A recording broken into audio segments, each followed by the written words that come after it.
प्रकार एक के आगे एक शून्य बढ़ाते जाइए,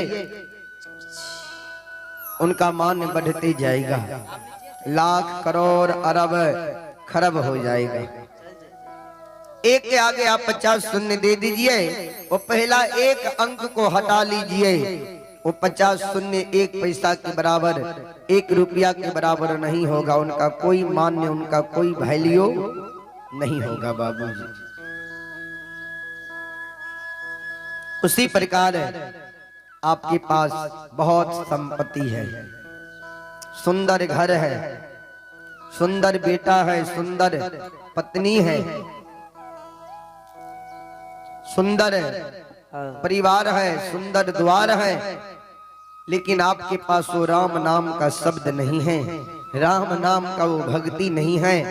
समझ जाइए जो भी कुछ आपके पास है सब शून्य के समान है, खाली के समान है। जिस प्रकार एक के कारण 50 शून्य का कोई वैल्यू नहीं रहता है, उसी प्रकार राम नाम के बिना आपके पास जो भी है उनका कोई वैल्यू नहीं है।